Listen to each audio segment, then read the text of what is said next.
Jana tulikuwa tunazungumza kuhusiana na nyota Gilbert Mahinya na nikawa natoa story kuhusiana na mzee Abubakar Bobea kusema je kumwona mchezaji kama Gilbert Mahinya jinsi ambavyo uwezo wake kwa kutuliza mpira katikati na kutengeneza nafasi. Sasa jana hatukuweza kupata nafasi ya kuweza kuitazama. Sasa kwa leo tukatazame makala fupi ikiweza kumzungumzia nyota zamani wa Young Africans lakini pia amekupita Simba na Taifa Stars Gilbert Mahinya. Unapozungumzia soka la Tanganyika na baadaye Tanzania, kamwe huwezi kuliweka kando jina la nyota maarufu wa soka wa zamani Gilbert Fariot Mahinya aliyezaliwa huko mkoani Njombe, sehemu moja hivi ikifahamika kwa jina la Manda, kando kando ya Ziwa Nyasa. Karibu ndugu mtazamaji na msikilizaji wetu katika makala hii fupi. Nitakupitisha katika safari ya maisha ya gwiji wa zamani wa soka hapa nchini Gilbert Mahinya. Jina langu ni Juma Kapipi. Nimekuwa na shauku kubwa na muda mrefu ya kutaka kujua gwiji huyu wa zamani wa soka yupo wapi. Nilimsaka kwa udi na uvumba na hatimaye nikampata Tabora mjini katika makazi yake ya kudumu, kwa maana nyumbani kwake. Hapa nikafanya mazungumzo naye kwa furaha tu, akanipa kila aina ya ushirikiano. Katika maisha yangu na makuzi yangu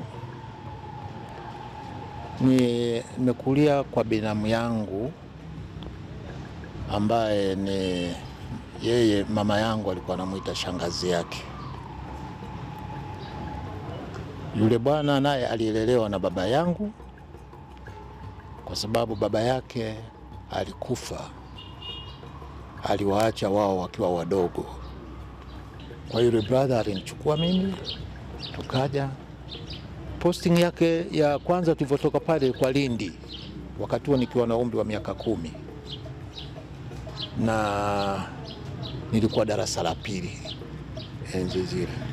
Ilikuwa mwaka 1954. Nimefika Dar es Salaam ilikuwa mwaka 57 kitu kama hiyo. Ya 57. Mimi nilisoma shule ya Mgulani pale, kwanza darasa la 3 na la 4. Baada ya kufanya mtihani nikapasi, nikaenda Temeke. Wakati huo Temeke ndo nafunguliwa shule ya middle school. Kwa hiyo nilikwenda kule Temeke kufungua middle school mwaka 58 mpaka mwaka 62. Nilipomaliza shule, bahati mbaya sana sikuchaguliwa kwenda mbele. Kwa hiyo nilifanya kazi, baada hapo nilifanya kazi kampuni moja ilikuwa mpya kabisa ya Wachina, inaitwa Tanzania Blanket Manufacturing. Iko Chang'ombe kule. Kwa hiyo tulikuwa watu wa kwanza sikufungua kile kiwanda pale. Wakati nasoma Temeke middle school, tulikuwa tunacheza pale michezo ya kishule. Michezo ya kishule ilikuwa kichwele, ambayo mnasema Uhuru, ilikuwa kichwele, ilikuwa Temeke, ilikuwa Magomeni. Zile shule ambazo zina middle school ndio tulikuwa tunafanya mashindano. Makurumula sijui ilikuwa kitu gumu. Tulikuwa tunacheza. Sasa wakati tunacheza mpira shuleni pale, mimi nilikuwa ndio kiongozi wa mpira, ndio nilikuwa captain. Sielewi, watu waliniona kwamba nacheza vizuri, lakini mwenyewe nilikuwa najiona na buruza tu. Wenzangu walikuwa wananiona mimi ndio nacheza vizuri. Kulikuwa na timu moja pale Temeke ilikuwa inaitwa Good Hope. Walikuja kutuchukua mimi na kijana mmoja marehemu sasa hivi anaitwa Alikajo. Wakachukua wakatuweka kwenye timu yao ya Good Hope. Good Hope wakati huo Temeke zilikuwa zinashindana sana na wapinzani wao kubwa sana walikuwa African Temeke. Sasa wale African Temeke walikuwa ni wapenzi wa Young African, hawa Good Hope walikuwa wapenzi wa Sunderland ambayo sasa hivi nyinyi mnaita Simba. Kwa hiyo mimi tulikuwa tunacheza kule tukiwa wapenzi wa Sunderland. Baadaye wakati tunaendelea kucheza, walikuja jamaa wa Sunderland kuja kutuomba, nilikuwa mimi na Alikajo, kutuomba twende tusaidie timu yao ya Sunderland. Kwa kuwa Good Hope ilikuwa ni tawi la Sunderland, kwa hiyo viongozi wa Good Hope walinishawishi kwamba niende nikacheze. Kwa hiyo nilikwenda kucheza mpira Sunderland, ambayo sasa hivi ni Simba, mnaita Simba hii, kuanzia mwaka 62. Kwa hiyo nimecheza Sunderland mpaka mwaka 68. Mwaka 68 sikupenda kuhama kutoka Sunderland, lakini nilihama kwenda Young Africans kwa sababu zilinifanya nihame. Wakati Gilbert Mahinya akiendelea kuongeza kasi ya kucheza mpira huku akiwa mikononi mwa binamu yake, kwa kuwa tabia za ujana nazo ziliendelea kumnyemelea, binamu yake aliona ni vema akamwokoa dhidi ya vitendo vya ujana, akamfanyia mipango ya kupata ajira kwa kujiunga na jeshi, akawa askari polisi. Brother aliniingiza jeshi la polisi kwa sababu, kulikuwa na sababu, aliniona kwamba maisha yangu yataharibika pale Dar es Salaam, kwa sababu nilikuwa nikitoka asubuhi na kwenda kazini, nikitoka kazini saa 9 sirudi nyumbani, napitiliza klabuni kwenda Sunderland mjini, na kwenda Sunderland kule kama kuchakula nitakula kule magengeni, jioni tunaenda kwenye mazoezi. Tukitoka mazoezini tukirudi pale basi jioni usiku ule tunakwenda madensini wapi, kurudi nyumbani ilikuwa narudi saa 8 usiku, saa 9. Kitendo cha brother kilimsikitisha na akawa hapendi. Kwa hiyo aliniona kama vile nitapotea mimi. Alinisema sana, lakini akaona huyu bwana huyu hapana. Sasa ilivyotokea nafasi ya jeshi la polisi, akaona ndo nafasi hiyo nimtumbukize na huyu naye. Kwa hiyo akaniingiza kwenye jeshi la polisi, akaniambia nenda Moshi. Lakini mwenyewe sikupenda kufanya kazi ya polisi. Alinisema sana. Basi nikamsikia. Nikaamua kwenda Moshi. Na Moshi kule nilikuwa mtiifu, na bahati mzuri mpira ulinisaidia sana Moshi. Nilifanya masomo yangu na viongozi walinipenda sana. Tukaunda na timu pale ya chuo. Tukaunda na timu ya chuo, kawa tunacheza mpira vizuri tu. Na baadaye hata nilivyomaliza mafunzo, viongozi wa chuo walinitaka nibakie pale chuoni, lakini nilikataa. Kwa hiyo kwa ghadhabu wakanipeleka Kigoma. Zamani Kigoma kulikuwa unaonekana kama vile yani kando kama polini kule, miji ile ya kando ilikuwa na shambani huko. Kwa hiyo walinipeleka kule, lakini wakati nikiwa kule viongozi wa Sunderland walifanya jitihada sana kuwaona viongozi wa polisi na nini, nikarudishwa nikaja Dar es Salaam tena. Niliendelea tena kuchezea timu yangu ya Good Hope na Sunderland, na huku nacheza na polisi. Si umemeji ni Good Hope, polisi na Sunderland, zote nilikuwa nacheza kwa wakati mmoja, kwa sababu kwa usajili wakati ule ulikuwa haupo.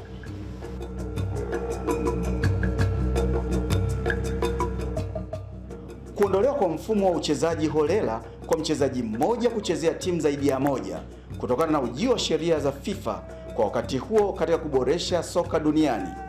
Wachezaji wa soka hapa nchini akiwemo Gilbert Mahinya na wenzake waliona hii ni kama kero hivi, lakini ndio zilikuwa sheria na kanuni zilizotakiwa kufuatwa kuanzia mwaka 1968. Mtu ulikuwa unacheza kiholela, tulikuwa tunacheza kiholela. Ule unaweza kucheza huku, kesho ukaenda kucheza timu nyingine, kesho kucheza kule. Kulikuwa usajili ulikuwa haupo, swala la usajili, kwamba kila klabu itajulikana wachezaji wake ni kina nani. Kwa hiyo hao ndio watakaocheza kwenye ligi na ndio itajulikana ndio wachezaji wake. Sio leo huyu umecheza Yanga, kesho umekwenda kucheza timu gani, kesho kutwa. Swala hilo halipo.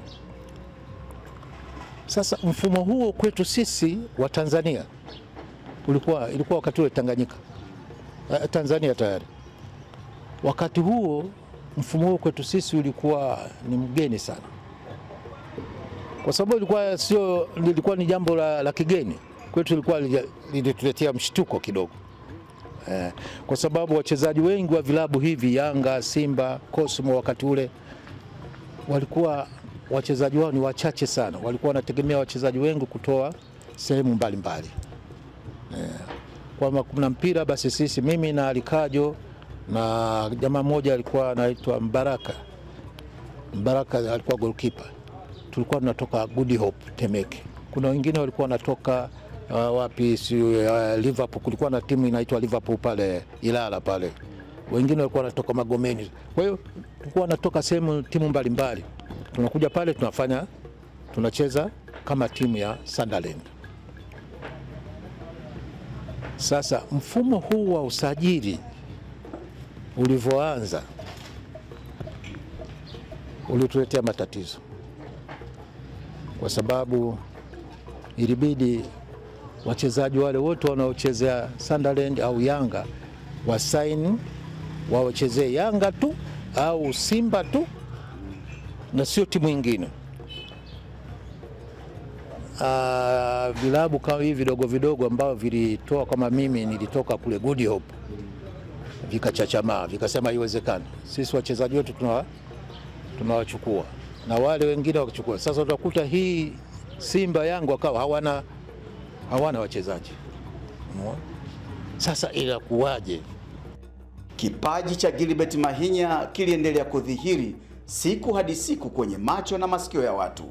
Viongozi wa timu ya Sunderland ambayo kwa sasa ndio wekundu wa Msimbazi wakatupa turufu yao ya kumtaka Mahinya na wenzake, wakati huu aking'ara zaidi kwa kucheza nambari 4, 5 na hata 6 pia. Sunderland walikuja kuniomba kule Good Hope. Good Hope wakasema bwana, sisi hatuna matatizo, zungumzeni nao wenyewe wachezaji. Tukaenda mimi na Alikajo na huyo bwana Mbaraka Salum.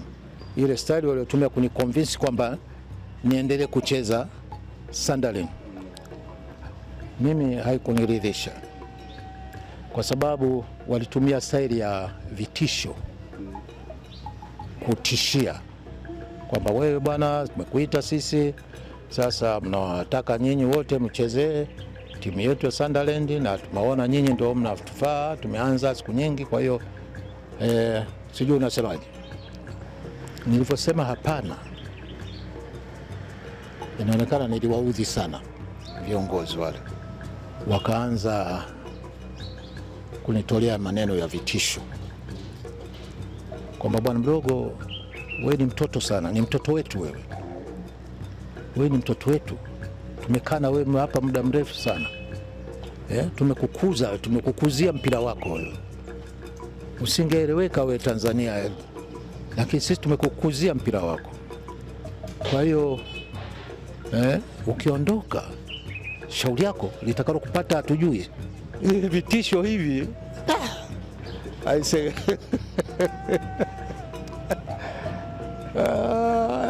viliniingia kweli kweli kichwani, wakati mpaka yule bwana wanazungumza pale, mimi akili yangu iko mbali sana, najiuliza maswali mengi kichwani kwamba hao wanavinitishia. Sasa mimi huu mpira walinifundisha wao wameniona mimi najua kucheza mpira, ndio wakaja kuniomba nije kucheza huko. Sasa leo mpira hawakunifundisha wao, mpira nimejifundisha mwenyewe. Leo kipaji hiki Mungu mwenyewe amenipa. Leo waona kwa kweli nilifikia kiasi kwamba na mimi baadaye nikajikuta ghadhabu tu ikanipanda. Sasa mnanitishia. Sema hatukutishi, tunakuambia ukweli. Ukiondoka hapa shauri yako, utakalo kupata hiyo utajua mwenyewe. Unaona? Brother, huwezi kuamini.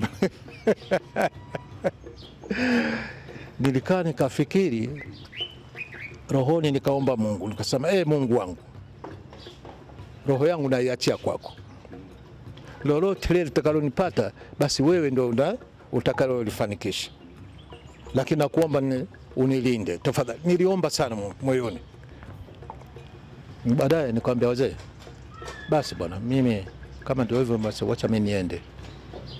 Nenda. Umeamua kwenda? Nenda shule. Watu mwacheni bwana. Huyu anaonekana ana kiburi huyu. Huyu ana kiburi, mwacheni aende bwana, mwache. Mimi nikainuka bwana. Nikafika nje kule nikakuta wenzangu wale kina Alikajo na Baraka.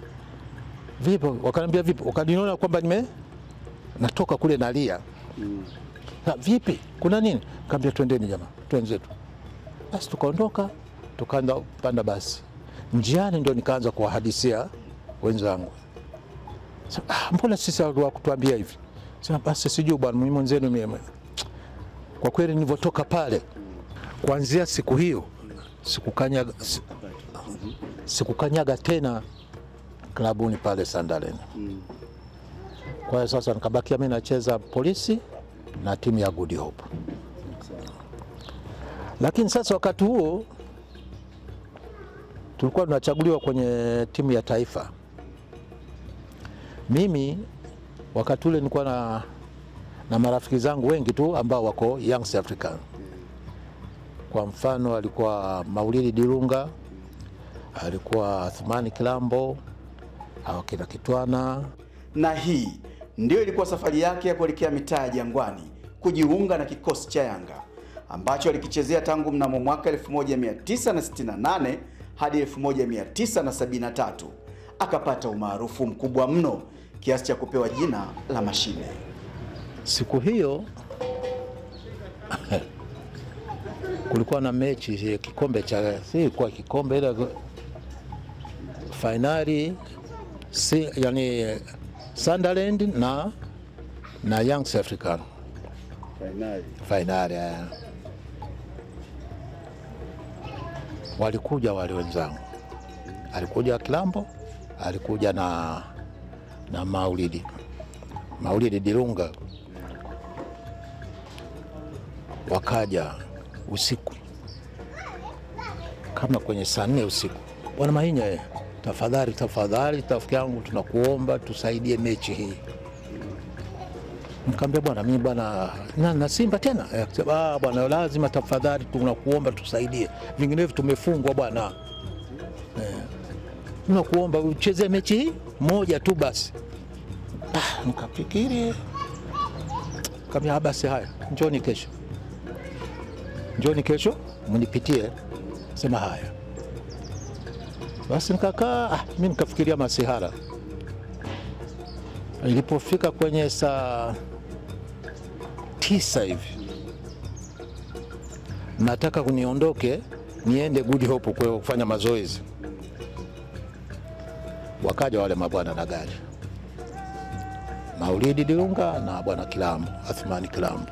Bahati mbaya maskini ya Mungu, Mwenyezi Mungu ameshawachukua. Wakaniomba, bwana twende bwana, tumekuja bwana, tafadhali twende leo, tumechi moja tu basi. Kweli kabla haya twendeni. Hakuna mtu mwingine anayejua, ni mimi na Kilambo na Maulidi Dirunga. Basi tukatoka hao mpaka klabuni. Fika klabuni pale, nikaingizwa kwenye chumba kimoja, tukakaa kule ili watu wasinioneone pale.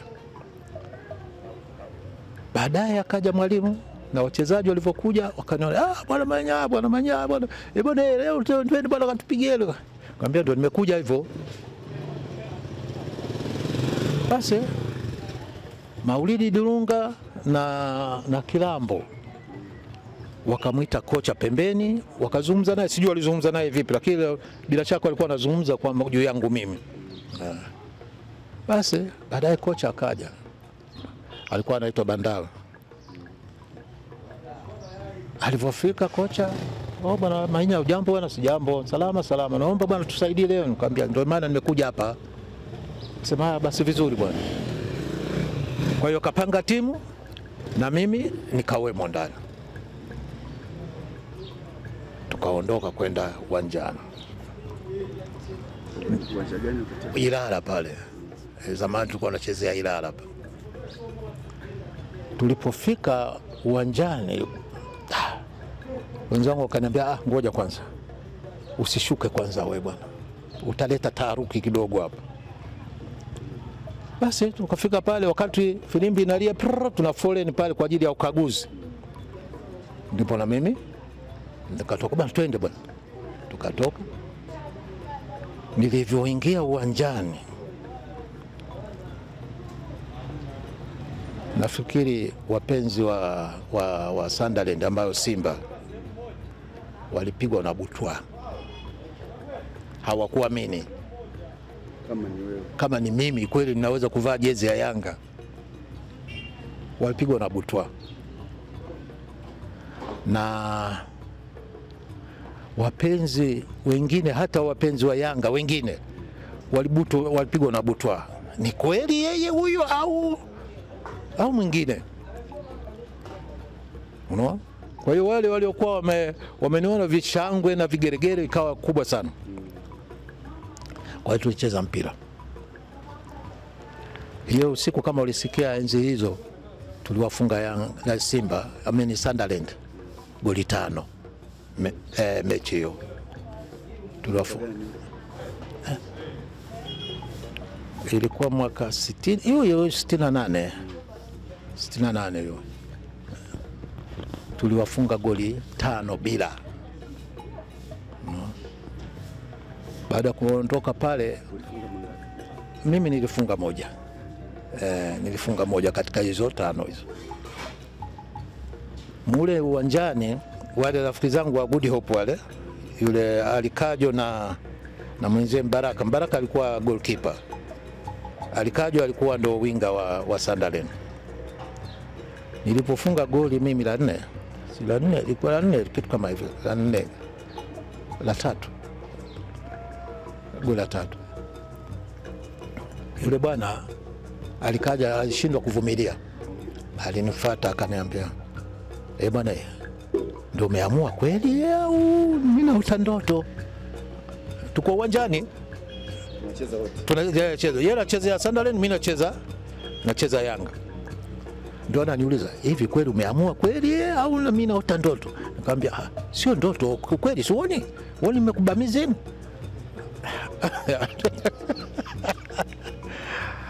Unaona bwana? Tukawa tunacheka pale na nikasema, basi bwana, kwa kweli waliishiwa nguvu.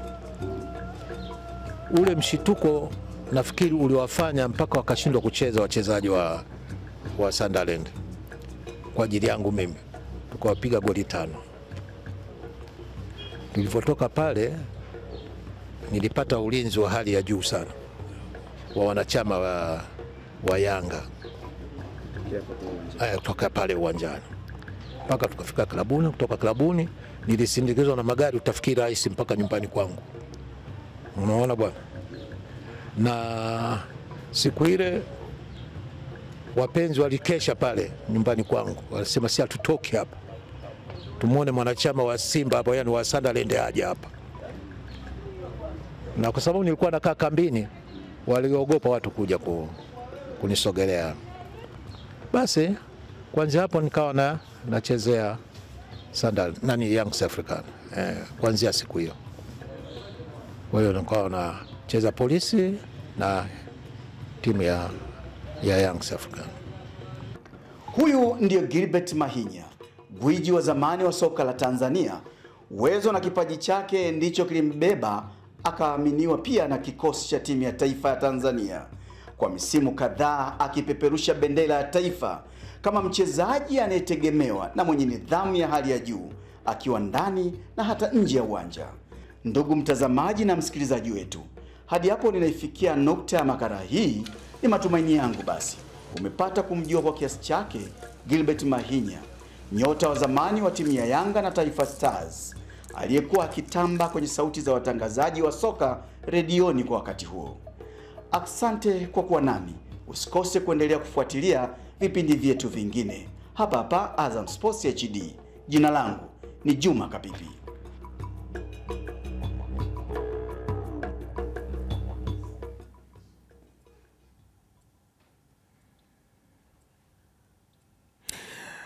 Shukrani sana Juma Kapipi kwa makala hii hapo ambayo umeweza kutuandalia. Kiukweli kabisa tumefahamu vyema Gilbert Mahinya, safari yake ya maisha, kuhama kutoka Sunderland kuelekea katika upande wa pili wa Young Africans. Nakumbuka jana pia niligusia kuhusiana na rais wa awamu ya 4 Dr. Jakaya Mrisho Kikwete wakati wa sherehe za wiki ya mwananchi kwa mwaka 2020-2021 aligusia kuhusiana kwamba hata wao enzi hizo waliwahi kufanya kuiba mchezaji, na alimtaja Gilbert Mahinya. Gilbert Mahinya mwenyewe ndio huyu ambaye umeweza kumsikia, alitoka Simba akaelekea Young Africans, lakini pia ametumikia timu ya Tanzania Taifa Stars. Wakati huu hapa tunakwenda mapumziko, tukirejea bado kuna vitu vingi sana ambavyo tumekuandalia zilizobamba mitandaoni, lakini habari mchanganyiko, taarifa mbalimbali za kikapu tutaziangazia pamoja na the pitch. Tutarejea punde tu.